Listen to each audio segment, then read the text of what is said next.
It's 1919, and the Great War, World War I, ended last fall. But though that war is over, war is not. And now, while the winning powers from the World War gather in Paris to discuss peace, all over the world we see smaller wars, civil wars, revolutions, and uprisings. The fighting is not by any means over, and it doesn't look like it will be anytime soon.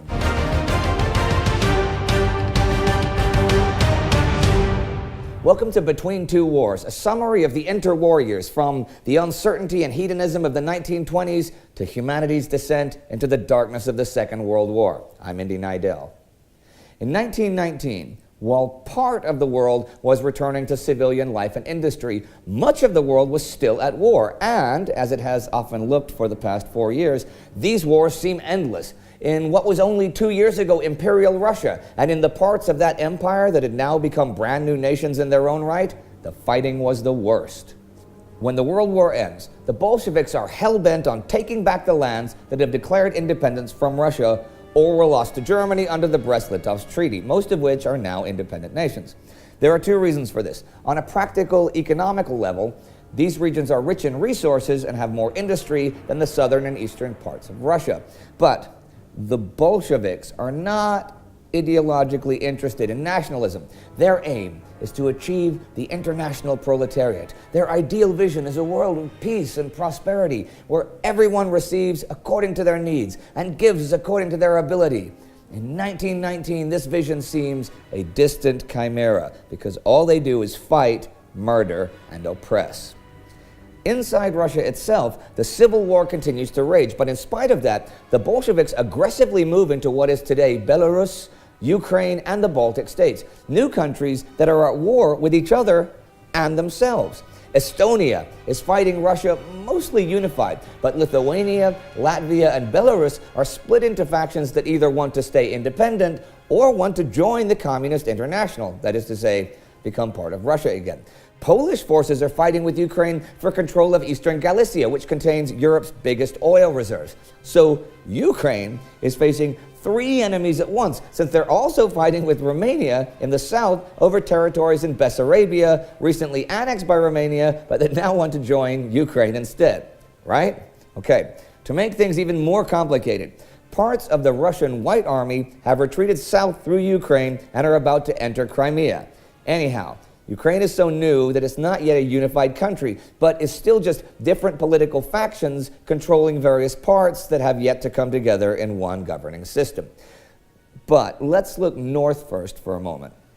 In January, Soviet Russian forces are only 40 kilometers from Tallinn, the Estonian capital. But the Estonians launch a successful counter-offensive, and by February 1st, and the liberation of Valga and Voru, the Red Army is expelled from all of Estonia.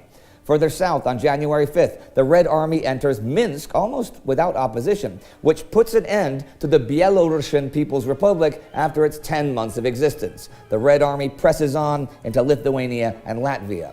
At the same time, the Bolsheviks under command of, among others, Joseph Stalin, are mounting an offensive against the Cossacks, part of the White Army. The Cossacks are defeated and forced to retreat into Ukraine, and soon the Red Army surrounds the whole area around Kiev. They take large chunks of Ukraine.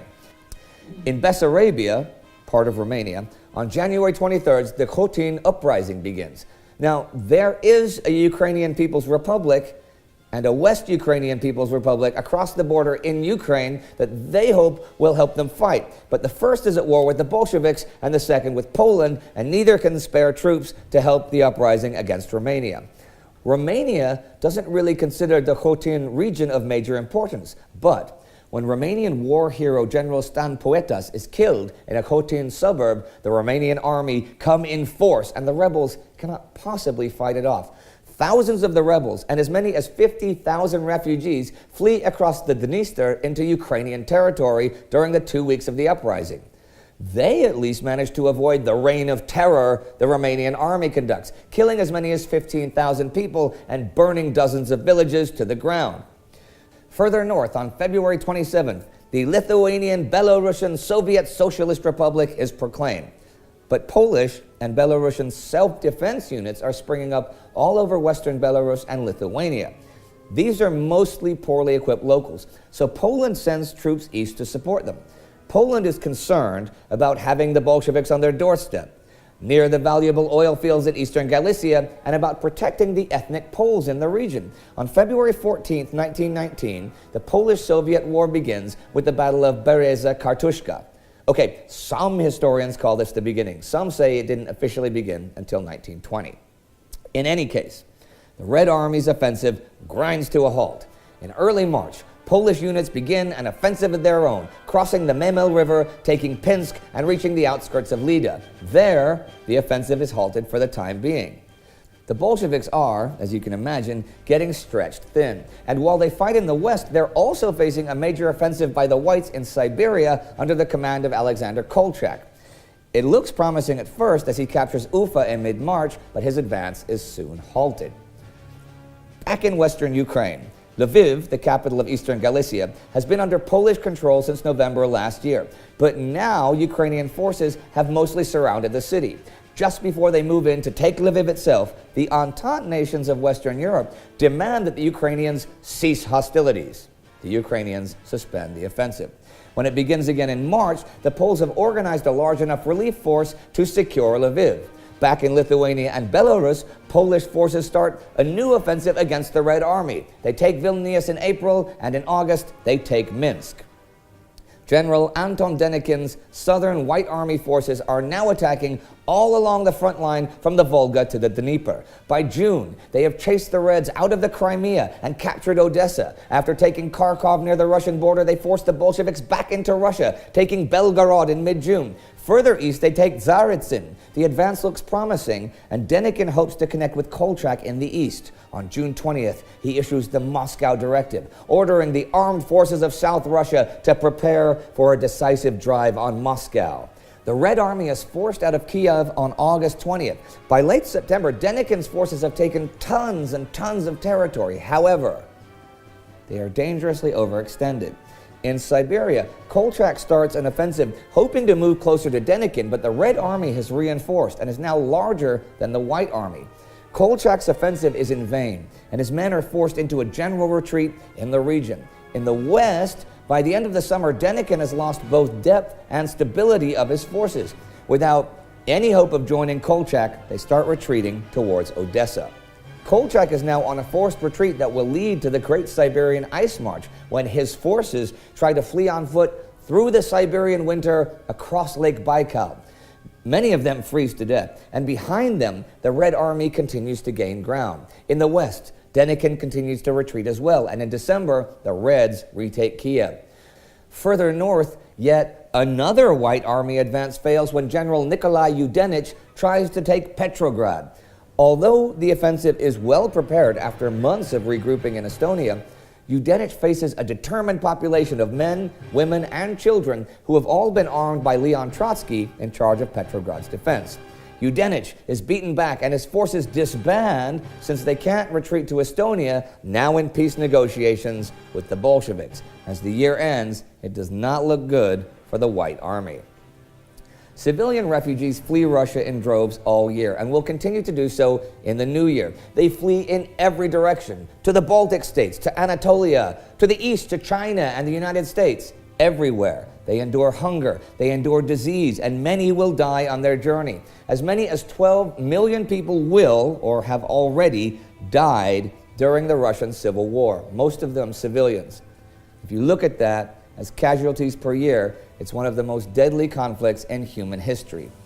But wars are not confined to Eastern Europe and Central Asia.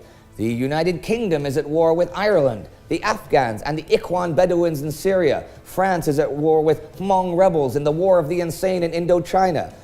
Italy and Yugoslavia are at opposite ends of a civil war in Montenegro. Finland is also fighting back Bolshevik Russian forces. Despite the Ottoman Empire coming to an end, the War of Turkish Independence pits Turkey against the Allies again, now with Greece as allied proxy.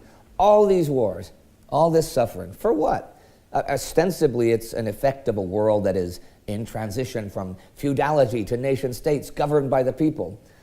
This change is spreading fear in the world. Fear of war and fear of political upheaval, and especially fear of independence, fear of self-determination, and fear of communism. And it is scaring the boots out of people everywhere. In the next part of our episodes on 1919, you can see how the world tries to deal with this. At the Paris Peace Conference, world leaders will draw up a new world order, while all over the world, revolution and upheaval is the order of the day. Join us for part 3 of 1919, Peace and Revolution. To get our episodes ahead of time and to support our effort to make more awesome content like this, join the TimeGhost Army on Patreon or directly on the timeghost.tv website. There, you can also sign up for our forum for free. Links are in the description below. If you missed part 1 of 1919 about planes, automobiles, radios, and guns, it's right here. And if you haven't already, subscribe to TimeGhost and World War II on YouTube. World War II Week by Week starts on September 1st, 2018. See you next time. Peace.